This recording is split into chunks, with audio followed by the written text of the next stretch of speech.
you do it in a very professional and calm manner. I don't care if you had to knock a hole in the wall before you got to him. He ain't got to know all of that. You don't have to act that way with him. You know, you want to make sure, of course, he does what he's accountable to that baby. He's responsible. So I definitely wouldn't, I know it's going to be hard at first because it was so hard for me, girl, like having my baby when he was little and having his daddy come around after he had done cursed me out and dogged me out. And my grandmother kept saying, baby, that's still his daddy. If he want to see that baby, let him see that baby. Don't tell him not to come around because y'all have fights or you get mad at him or he says something that you don't like. Let him see that child. If he wants to be a parent, let him be a parent. And that was so hard for me to do, but I had to, like, grow up, and I didn't know how to be a woman. But I had to, like, suck it up and like, hold all that pain down. That's what I'm telling you, don't hold the pain down. Actually deal with it, release it, deal with it, but it's just a way to do it. Always keep your dignity. You don't have to lower yourself because he was low in what he did and how he did it. You want to still make sure that your baby get what your baby deserves. So don't be like the woman, oh, I don't want nothing from him. I don't want, no, make him establish that he is that baby's father. And make sure you stay where he is, and make sure he ain't trying to hide or dip out or be no deadbeat. Make him accountable because you don't know. I'm going to do that.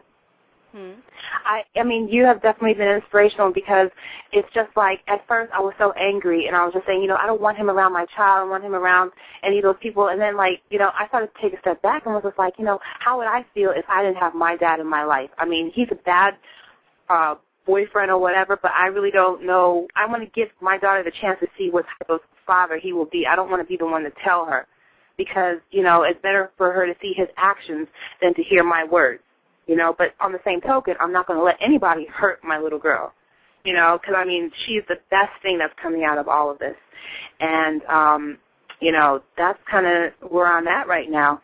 I mean, I'm trying to, sometimes I find it hard to pick which one to grieve about because it's like my dad just passed away. Then it's just like, in a way, I miss the whole having that man there, not necessarily him, but just you know, my mom, God bless her soul. I mean, she tries to rub my feet and do these things, and I love her to death. I'll do anything for her. But, damn, she don't have a penis. She can't do things for me.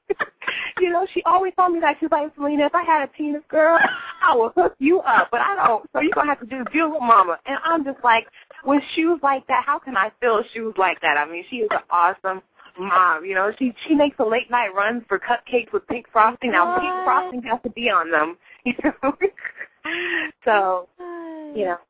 But I think that was a purpose for me to be here because when I have a baby, I'm going to work and take care of her and my little girl. So, you know, I'm just trying to focus on the positive. And, I mean, like I told you, you were definitely here for a purpose. And you definitely went through what you went through because if you didn't, I don't think I would be half of where I'm at right now.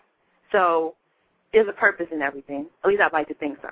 Yeah, I do believe it's a purpose. I just hate that, you know, I have to meet myself again and you and so many other women and have this conversation. But you did better than I did in your 20s because you were able to finish school. It's like now I still have to go back. I have to finish because I didn't, like you said, have the mom with the late night runs, rubbing my feet. I was basically out there. But like you said, now I don't waste a lot of time grieving about it. Because I realized, okay, the way that I learned to help myself hold it together, now people are coming to me with the same scenario, and it's just shocking to me. I'm like, okay, now I can help do what I can to share and because we got to do another show on this with the actually going through step-by-step healing because I know it's just too much to deal with, and it's got to be heavy because I don't know if it's as heavy for you as it was for me. Girl, I was just devastated. I mean, I was just like bawling every day, and it was just trust me. I know how you feel. I know how you feel because it's more of the shame and it's more of like the pride because I felt that, yes, I have my degree. I'm beautiful. I wear nice clothes. My hair is always done. How could he, of all people, not want me? You know, so it's kind of like, this can't be true. It cannot be happening. And then, like I told you when he made the comment about my weight and stuff like this, you know what I'm saying? My body is beautiful. And I'm just like, I seen a picture of his ex-girlfriend. She looked like something off of, like, Chunky magazine looking all crazy. Weave all matted up. looking like she's just waiting for somebody to pop a donut in her mouth. I told her she looked like an attraction from Busch Gardens, like you got to pay 25 cents to see some seeds in her ass. So, I mean, let me tell you, I cuss that man out. When I cuss somebody, I go from the family all the way down. But I said, I'm going to change my ways. I'm changing my ways. I ain't going to cuss somebody out no more. But I had to get that out. And girl, you know they push me through that far. I will cuss them out. I'm sorry. It's just a release and it's fun. Get it out. I said, you have the nerve to bring me salad and rice cakes. I said to myself, I took the whole thing and threw it all over the ground, threw it on him and everything.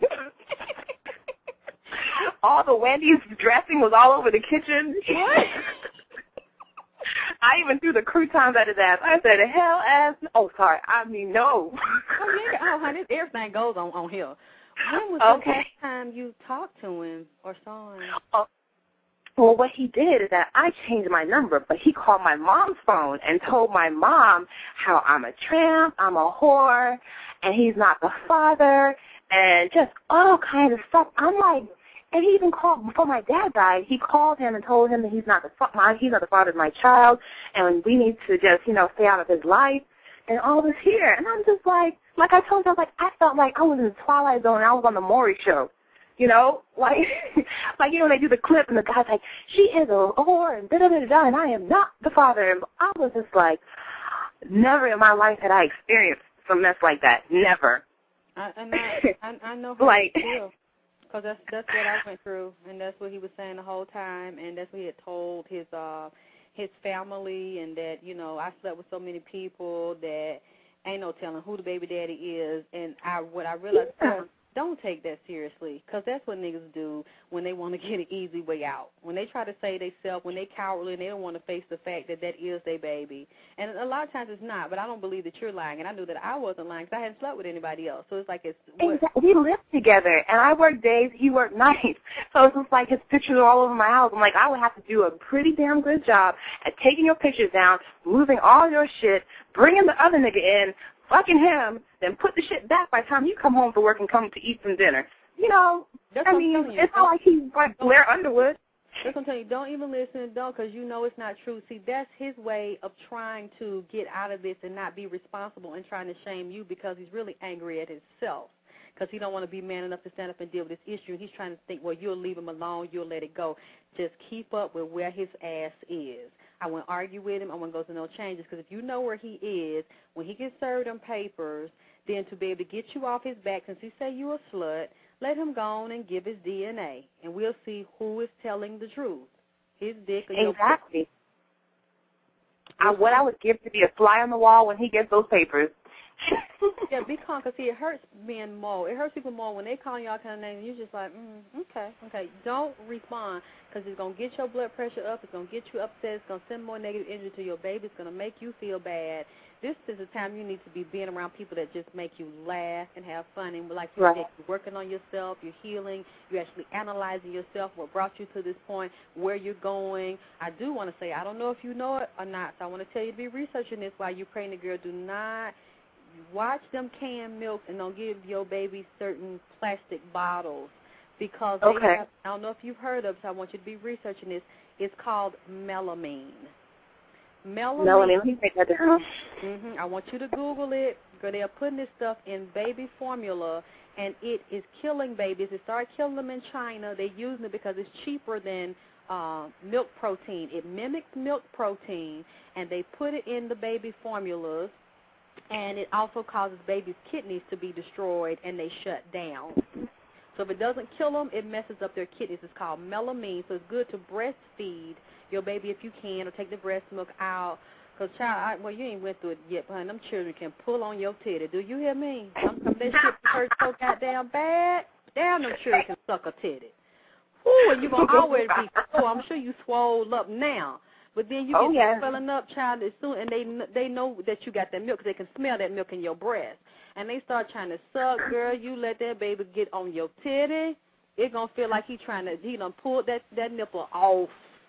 So, and I know the old people down here, I'm sure your mama know about them things to do for that. Since she's from the island, they would say, like, take your nipple. They had, like, different wives' tales, things you could do to help toughen the nipple so it wouldn't hurt